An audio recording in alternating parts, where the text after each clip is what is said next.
అలాగే పచ్చి చింతకాయలో పులిపే ఉంటుంది.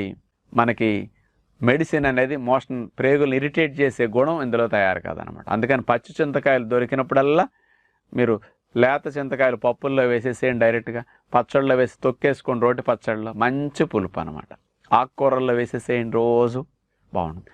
నెక్స్ట్ చింత చిగురు దొరికినప్పుడల్లా చింత చిగురు వంటల్లో వేసుకోండి, పులుపుకి మంచి పులుపు, అది న్యాచురల్, దాంట్లో మెడిసినల్ వాల్యూస్ ఇలా లాక్సిటివ్గా ఉండవు మీకు. ఇది రెండోది. మూడవ పులుపు మామిడికాయలు సంవత్సరం పొడుగునా దొరుకుతున్నాయి. పచ్చి మామిడికాయలు కొని ఎప్పుడూ వంటల్లో చెక్కులు చెక్కేసి వంటల్లో వేస్తుండండి, పులుపుకు మంచిది అది. పచ్చి మామిడికాయలు మీకు చవకగా పొలటి దొరికినప్పుడు మొక్కలు కోసి ఎండబెట్టేసుకోండి మీరు, సంవత్సరానికి సరిపడా. ఆ ఎండిన మొక్కలు ఏమీ చెడిపోవు. మీరు కావాల్సినప్పుడల్లా అన్ని నీళ్ళల్లో వేసి వేడి నీళ్ళలో మరిగించి ఆ గొజ్జు తీసేయండి, ఆ గొజ్జు పోసేసేయండి వంటల్లో. శుభ్రంగా మామిడికాయ ముక్కల గొజ్జు వేస్తే చాలా టేస్ట్ వచ్చేస్తుంది.